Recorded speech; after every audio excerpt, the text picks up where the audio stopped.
ఈరోజు మన టాపిక్ ఏంటంటే ఇదొక కొత్త డిసీజ్. సో వెరైటీ డిసీజ్ ఇంతవరకు ప్రపంచంలో ఎక్కడ జరగలేదు. మన ఇండియాలో అది కల్కటాలో జరిగింది. సో బేసిక్గా మనం ఇన్ని రోజులు చూసింది ఏంటంటే మన కోవిడ్ వైరస్ తీసుకోండి, లేకపోతే ఏ వైరస్ అన్నా మన ముందు వచ్చిన వైరస్ తీసుకోండి. సో ఈవెన్ హెచ్ఐవి కోతి నుంచి మనిషికి వచ్చిందంటారు. సో ఏదర్ డిసీజ్ అనేది జంతువుల నుంచి మనుషులకి వస్తుంది, మనుషుల నుంచి జంతువులకి వెళ్తుంది. కానీ ఫస్ట్ టైం ప్రపంచంలో ఏం జరిగిందంటే ఒక ప్లాంట్ నుంచి మనిషికి ఒక డిసీజ్ వచ్చింది. సో అది ఏంటి, దాని కథ ఏంటి అని మనం క్లియర్గా తెలుసుకుందాం. 3 months ముందు కలకత్తాలో ఒక సైంటిస్ట్ ఉండేవాళ్ళు. ఆ సైంటిస్ట్ని మనం మైకాలజిస్ట్ అంటాం అనమాట. మైకాలజిస్ట్ అంటే ఏంటంటే మన ఫంగస్ గురించి రీసెర్చ్ చేసేవాళ్ళని, ఫంగస్ గురించి స్టడీ చేసేవాళ్ళని మైకాలజిస్ట్ అంటారు అనమాట. ఆయన ఒక ఫంగస్ గురించి రీసెర్చ్ చేస్తున్నాడు. రీసెర్చ్ చేస్తుంటే సడన్గా ఏమైందంటే ఆయన కొన్ని సిమ్టమ్స్ డెవలప్ అయ్యాయి అనమాట. ఏం సిమ్టమ్స్ డెవలప్ అయ్యాయి? సో థ్రోట్లో పెయిన్ స్టార్ట్ అయింది, తర్వాత ఏదన్నా మింగుతుంటే నొప్పి స్టార్ట్ అయింది, కాఫ్ స్టార్ట్ అయింది, కోల్డ్ స్టార్ట్ అయింది, ఎనరెక్సియా, సివియర్ ఎనరెక్సియా. అనరెక్సియా అంటే తినాలనే డిజైర్ లేదనమాట, హంగర్ అనేది లేదు, అది అనరెక్సియా. రోజుకి సన్నగా అయిపోతున్నాడు. సో అన్ని టెస్టులు చేశారు, అన్ని టైప్ ఆఫ్ యాంటీ బ్యాక్టీరియల్స్ ఇచ్చారు, యాంటీవైరల్స్ ఇచ్చారు, సో అన్ని టైప్ ఆఫ్ మెడిసిన్స్ ఇచ్చారు, కానీ రిలీఫ్ లేదు.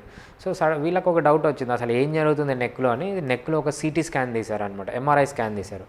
ఎంఆర్ఐ స్కాన్ తీస్తే ఏమైందంటే అక్కడ నెక్లో మనకు ట్రాకియా ఉంటుంది కదా, ఒక ట్రాకియా పక్కన ఒక యాబ్సెస్ కనిపించింది. యాబ్సెస్ అంటే ఒక ఫ్లూయిడ్ ఫిల్డ్ శాక్ అనమాట. అంటే ఒక యాబ్సెస్ లాంటిది కనిపించింది ట్రాకియా పక్కన. దాన్ని పారాట్రాకియల్ యాబ్సెస్ అంటారనమాట.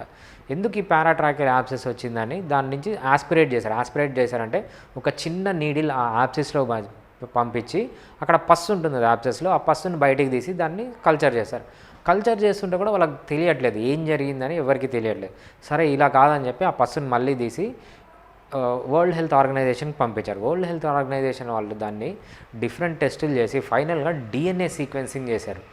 డిఎన్ఏ సీక్వెన్సింగ్ చేస్తే దాంట్లో తెలిసింది ఏంటంటే కామన్గా రోజా పూలకి కానీ వేరే చెట్లకు కానీ ఒక డిసీజ్ వస్తుంది. దాన్ని ఏమంటారంటే సిల్వర్ లీఫ్ డిసీజ్ అంటారు. ఈ సిల్వర్ లీఫ్ డిసీజ్ని కాజ్ చేసే బ్యాక్టీరియా కొలోస్ట్రిమాన్ పర్పూరియం అనమాట. ఈ బ్యాక్టీరియా కల్చర్లో బయటపడిందన్న. అంటే ఆ ప్లాంట్లో సిల్వర్ లీఫ్ డిసీజ్ని కాజ్ చేసే వైరస్ ఫంగస్ అనేది ఈ నెక్లో యాబ్సెస్ అనేది యాబ్సెస్ని ప్రొడ్యూస్ చేసింది అనమాట. అంటే ప్రపంచంలో ఫస్ట్ టైం ఇది ఒక ప్లాంట్ నుంచి మనిషికి ఒక డిసీజ్ అనేది రావడం. సో కాకపోతే తర్వాత ఏమైందంటే సో అది ఫంగల్ నుంచి అని తెలుసుకొని తర్వాత యాంటీ ఫంగల్స్ ఇస్తే ఆ పేషెంట్ కంప్లీట్గా క్యూర్ అయిపోయాడు. So that is the story. దీంట్లో మనం తెలుసుకోవాల్సింది ఏంటంటే ఫర్ ఎగ్జాంపుల్ ఇటువంటి కొత్త డిసీజులకి హోమియోపతిలో చాలా ఎక్సలెంట్ మెడిసిన్ ఉంటుంది.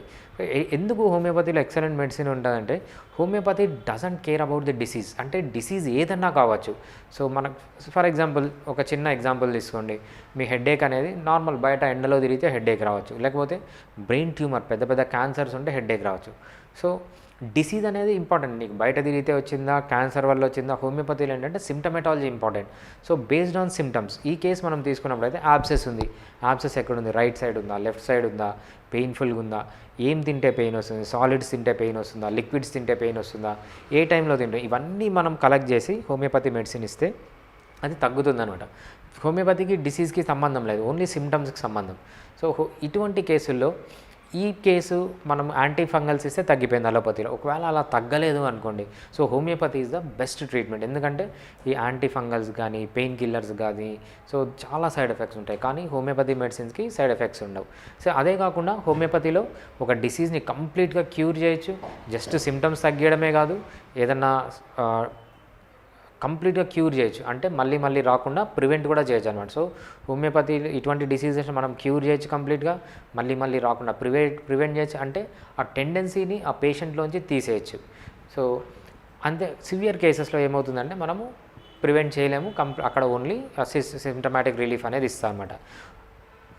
ఎందుకు హోమియోపతి మెడిసిన్స్ చాలా ఎఫెక్టివ్గా పనిచేస్తాయంటే homeopathy works on the principle of hormesis. Hormesis అంటే ఏంటంటే ఏదన్నా ఒక మెటీరియల్ మీరు ప్రపంచంలో తీసుకోండి, హయ్యర్ క్వాంటిటీస్‌లో it will kill a biological activity. అంటే స్నేక్ వీనమ్ మనం ఎక్కువ క్వాంటిటీలో తీసుకుంటే ఒక మనిషిని చంపేస్తది.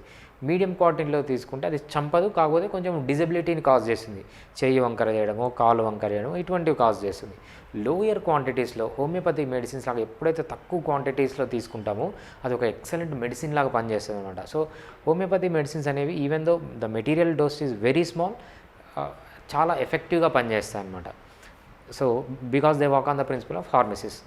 ఎందుకు హోమియోపతిలో సైడ్ ఎఫెక్ట్స్ ఉండవు అంటే దానికి 2 రీజన్స్ ఉన్నాయి. ఒకటి, హోమియోపతిలో మెడిసిన్స్ మనం చాలా తక్కువ డోస్‌లో ఇస్తాం. మనము అలోపతిలో తీసుకోండి, ఆయుర్వేదలో తీసుకోండి, అక్కడ మెడిసిన్స్ అనేవి ఫ్యూ గ్రామ్స్ టు మిల్లీగ్రామ్స్ ఇస్తాం. కానీ ఈ హోమియోపతిలో మనం ఏం చేస్తామంటే ఫ్యూ పైకోగ్రామ్స్ ఇస్తాం. ఈ పైకోగ్రామ్స్‌లో ఇచ్చినప్పుడు అది ఎక్సలెంట్ సైడ్ ఎఫెక్ట్స్ అనేవి ఉండవు, ఎక్సలెంట్‌గా పనిచేస్తుంది. నెక్స్ట్ కాజ్ ఏంటంటే హోమియోపతిలో మనం నానో పార్టికల్స్ తయారు చేస్తాం. హోమియోపతి నానో పార్టికల్ అనేది సెంట్రల్‌లో ఒక యాక్టివ్ ఇంగ్రీడియంట్ ఉంటుంది, చుట్టూ లాక్టోస్ కోట్ ఉంటుంది, దాని చుట్టూ సిలికాన్ కోట్. ఇది ఒక active ingredient covered with different layers. We call it as homeopathic nano particle. ఈ నానో పార్టికల్స్ ఎప్పుడైతే ఈ డిసీజ్లో మనం ఇస్తామో అది టార్గెట్ స్పెసిఫిక్, ఎక్కడ పోయి యాక్ట్ చేయాలో అక్కడే యాక్ట్ చేస్తుంది. ఆఫ్ టార్గెటింగ్ అనేది ఉండదు. మనకు సైడ్ ఎఫెక్ట్స్ ఎందుకు వస్తాయి? ఏదన్నా మెడిసిన్ పని చేయాల్సిన దగ్గర కాకుండా వేరే దగ్గరికి వెళ్ళి పని చేసిందంటే అక్కడ సైడ్ ఎఫెక్ట్స్ వస్తాయన్నమాట. సో అలా రాకుండా ఉండాలంటే మనం ఏం చేయాలి? టార్గెట్ స్పెసిఫిక్ మెడిసిన్స్ ఇవ్వాలి. ఎప్పుడైతే మనం హోమియోపతిలో టార్గెట్ స్పెసిఫిక్ మెడిసిన్స్ ఇస్తామో హోమియోపతిలో సైడ్ ఎఫెక్ట్స్ అనేవి ఉండవు. Homeopathy is safe, homeopathy is effective, homeopathy is affordable. ఎందుకు హోమియోపతి అఫోర్డబుల్ అంటే హోమియోపతిలో మనకు పేటెంట్ రైట్స్ అనేవి ఉండవు. ఒక మెడిసిన్ ఎవరైనా కనబెడితే అది ఏ ఫార్మా కంపెనీ అయినా, సో 10 ఫార్మా కంపెనీలు ఉన్నాయనుకోండి హోమియోపతిలో, 10 ఫార్మా కంపెనీలు వితౌట్ ఎనీ ప్రాబ్లమ్ ఆ మెడిసిన్ని తయారు చేయొచ్చు. ఎప్పుడైతే ఈ 10 మంది ఒకటేసారి తయారు చేస్తారో వాళ్ళ కాంపిటీషన్తో మెడిసిన్ ప్రైస్ అనేది తగ్గిస్తారనమాట. ఈ అలోపతిలో ఎలా ఉంటుందంటే వాళ్ళకి ఈ పేటెంట్ రైట్స్ అనేవి ఉంటాయి. ఈ పేటెంట్ రైట్స్ అనేవి ఉండేటప్పటికి 10 ఇయర్స్ వరకు ఒకటే ఫార్మా కంపెనీ దాన్ని తయారు చేయగలుగుతారు. అంటే 10 ఇయర్స్ వరకు వాళ్ళకు కావాల్సిన ప్రైస్కు వాళ్ళు దాన్ని సేల్ చేయొచ్చు. అందుకు అది చాలా ఎక్కువ ప్రైస్లో ఉంటాయి compare to homeopathy.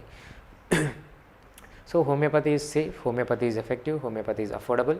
Homeopathy can cure a disease, homeopathy can prevent a disease and homeopathy can relieve a disease. So ఈ కేసులో మనము